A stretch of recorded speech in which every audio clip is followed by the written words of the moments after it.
बुलढाणा जिल्ह्यात महायुतीच्या अधिकृत उमेदवाराची अद्याप घोषणा झाली नसली तरी मात्र शिवसेनेकडून प्रतापराव जाधव यांना चौथ्यांदा उमेदवारी जवळपास निश्चित झाल्याचं बोललं जात आहे आणि त्या अनुषंगाने बुलढाणा जिल्ह्याच्या देऊळगाव राजा येथे महायुतीच्या कार्यकर्त्यांचा संवाद मेळावा पार पडला।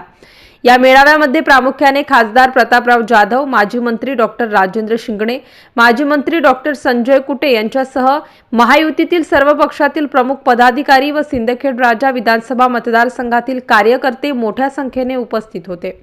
दरम्यान महायुतीच्या उमेदवाराला प्रचंड बहुमतांनी विजयी करण्याचा निर्धार या मेळाव्यात करण्यात आला। MCN news मराठीकरिता Sandeep Maske, Deulgaon Raja.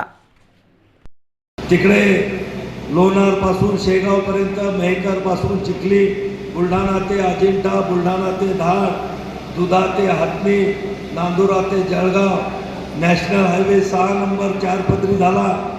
आणि सगळ्यात महत्त्वाचा म्हणजे आपल्या सगळ्यांची समृद्धी आणणारा समृद्धी महामार्ग सुद्धा या ठिकाणी या 10 वर्षाच्या आत या ठिकाणी पूर्ण। रस्ते या विकासाच्या वाहने आहेत आणि म्हणून रस्ते चांगले असल्याशिवाय विकास चांगला होत नाही आणि म्हणून रस्त्याचं इन्फ्रास्ट्रक्चर जिल्ह्यात वाढलं। हे कॉन्क्रीटचे रोड सांगितले, पण डांबरीकरणाचे सुद्धा मोठमोठे रस्ते, गावागावाला जाणारे रस्ते अतिशय चांगले या ठिकाणी या 10 वर्षात, विशेष करून या 2 वर्षामध्ये मोठ्या प्रमाणामध्ये काम आहेत। मग रस्ते असतील, पूल असतील, रस्त्यांचा विकास झाला। खामगाव जालना रेल्वे मार्ग गेल्या 100 वर्षाच्या अगोदरपासून मागणी, पण त्याला मुहूर्त मिळत नव्हता।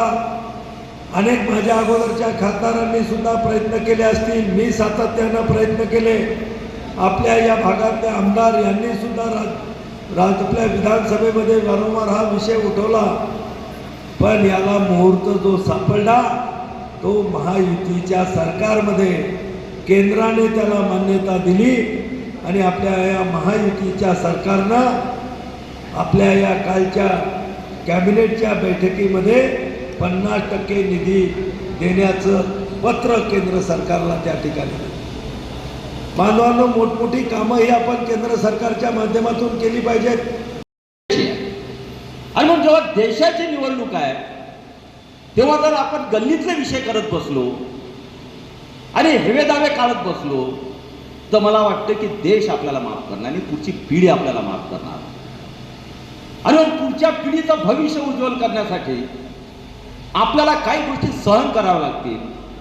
कार्यकर्त्यांमध्ये कुठं भेदभाव असेल, कुठं मनमिटाव असेल, कुठं नाराजी असेल, एक दुसऱ्यावर गैरसमज असतील, या महायुतीतल्या सगळ्या या कार्यकर्त्यांची आज जी बैठक आहे ती त्याचसाठी आहे की एक दुसऱ्यासोबत संवाद वाढला पाहिजे, एक दुसऱ्यासोबत आपुलकी वाढली पाहिजे, एक जिन्सता आली पाहिजे, एकत्रितपणा आला पाहिजे आणि एका विचाराने, एका ध्येयानं आपला हा सगळा कार्यकर्ता जो आहे हा एका मार्गानं आपला खासदार कसा निवडून येईल आणि मोदीजी पंतप्रधान 3ऱ्या वेळेस कसा होतील याच विचारानं प्रत्येकानं पुढे जायचं।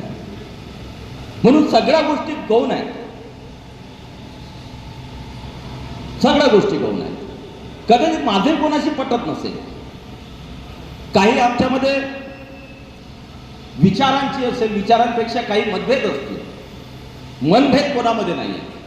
आता आम्ही सगळे नेते जेव्हा बसतो, शिंगणे साहेब असतील, प्रतापरावजी असतील, नाझरकाजी साहेब असतील, मांटे साहेब असतील, कायंदे साहेब असतील, विनोद असेल, जेव्हा आम्ही बसतो मतभेद जरूर असू शकतात, एखाद्या विषयावर मतभेद असू शकतात, विकास कामांवर मतभेद असू शकतात, परंतु मनभेद आमच्यात नाही आहे। निवडणुका एक दुसऱ्याच्या विरोधात लढलेल्या असू शकतात, पण मनभेद कधी होता कामा नये। आणि जेव्हा ध्येय मोठं आहे तेव्हा सगळ्या गोष्टीला मूठ माती देऊन आपल्याला देशाचा विचार करायचा आणि देशाचा विचार जेव्हा आपल्या समोर येतो तेव्हा या गोष्टीला कुठेही थारा देता कामा नये। आणि म्हणून बूथपासून तर सर्वोच्च जोही नेता असेल, ज्याही पक्षाचा, ज्याही महायुतीचा असेल, त्यांनी अतिशय संयमानं बोललं पाहिजे, अतिशय संयमानं काम केलं पाहिजे, आपल्या बोलण्यातून दुसरा दुखावणार नाही याची काळजी घेतली पाहिजे। आपल्या बोलण्यातून, आपल्या वागणुकीतून, आपल्या वर्तनातून दुसऱ्या पक्षाचा कार्यकर्ता दुखावता कामा नये आणि आपल्याही पक्षातला कार्यकर्ता दुखवता कामा नये याची सुद्धा काळजी नेत्यांनी घेतली पाहिजे. कारण एक सांगतो, निवडणूक होऊन जाईल, पण तू कुठंही या पद्धतीचं वातावरण किंवा कुठंही कोणाच्या याच्यामध्ये निदर्शनात जर आलं तर मला वाटतं त्याच्या भविष्यासाठी ते चांगलं राहणार नाही. मी स्पष्ट बोलत असतो. कारण देशाच्या निवडणुकीमुळे कोणाचंही भविष्य मोठं नाही.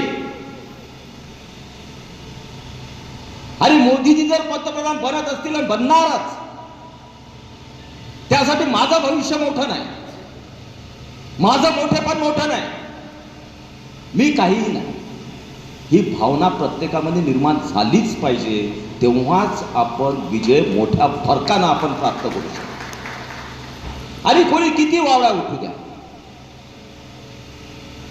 किती काही सांगू द्या की असं होणार आहे, ते तसं आहे, ते तसं आहे, हा असा आहे, तो तसा आहे, तो तसा आहे, ही नाराजी आहे, ती आहे, ती आहे, पण मोदी है तो मुमकिन,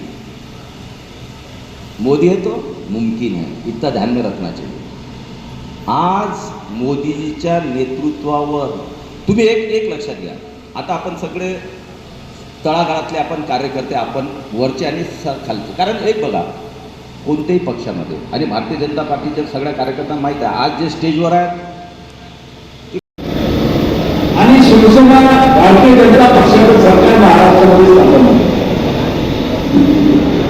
शिंदे साहेब मुख्यमंत्री, देवेंद्रजी उपमुख्यमंत्री यांच्या नेतृत्वात एक सरकार महाराष्ट्रामध्ये आलं,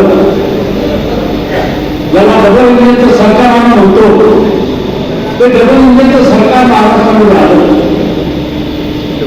आणि जवळपास 7 ते 8 महिन्यापूर्वी या सरकारमध्ये माननीय अजितदादा यांच्या नेतृत्वाखाली आम्ही 40 आमदार सामील झालो आणि या युतीमध्ये आम्ही सामील झाल्यानंतर महायुती या महाराष्ट्रामध्ये स्थापन झाली आणि या 3 पक्षाचं सरकार आज आता 3 प्रमुख पक्ष याच्यामध्ये आहेत.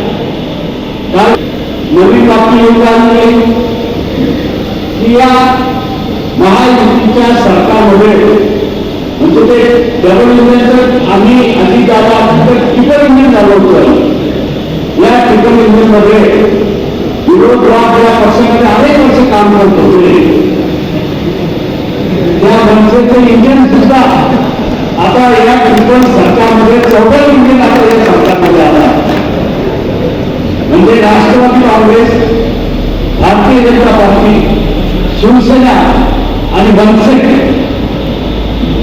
अजून अधिकृत निर्णय जरी झाला नसला तरी बातम्या कशा येऊन लागल्या ते समजायला हरकत नाही. म्हणजे आता या 4 पक्षाचं महायुतीचं सरकार आणि महायुती ही महाराष्ट्रामध्ये आता होत आहे. आणि या महायुतीच्या माध्यमातून आपल्याला पूर्ण लोकसभेच्या निवडणुकीच्या निमित्तानं पुढे भारतीय जनता पक्ष आणि शिवसेना हे जुने मित्र पक्ष, त्यांचे नेते, त्यांचे पदाधिकारी